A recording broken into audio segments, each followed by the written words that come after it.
ఇస్లాం ధర్మంలో శత్రువును కూడా ప్రేమించాలి అనే మంచి సందేశాన్ని మనకు మన ప్రవక్త సల్లల్లాహు అలైహి వసల్లం గారు నేర్పించారు.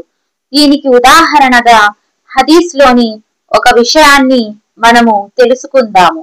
ప్రవక్త సల్లల్లాహు అలైహి వసల్లం గారు ఒక దారిన ప్రతిరోజు వెళుతూ ఉండేవారు.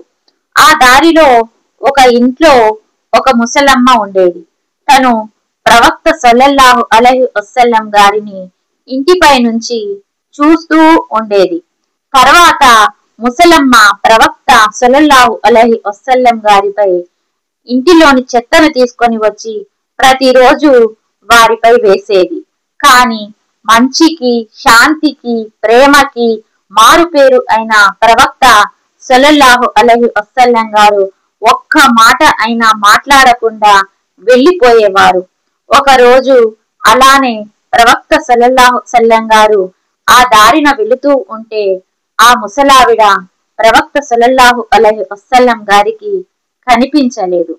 మన ప్రవక్త సల్లల్లాహు అలైహి వసల్లం గారు ఆ ముసలమ్మ కనిపించలేదు అని ఆందోళన చెంది అక్కడ ఉన్న వారిని అడిగి తన గురించి తెలుసుకుంటారు. వారు ఆ ముసలమ్మకు ఆరోగ్యం బాగాలేదని అక్కడి వారు అంటారు. అప్పుడు మన ప్రవక్త సల్లల్లాహు అలైహి వసల్లం గారు ముసలావిడ ఇంటిలోకి వెళ్లి తన క్షేమ సమాచారాలు అడిగి తెలుసుకుంటారు. అప్పుడు ఆ ముసలావిడ పశ్చాత్తాపంతో కన్నీరు మున్నీరు అయిపోయి మన ప్రవక్త సల్లల్లాహు వసల్లం గారిని క్షమించమని అడిగి తాను కూడా ఇస్లాం ధర్మాన్ని స్వీకరిస్తుంది.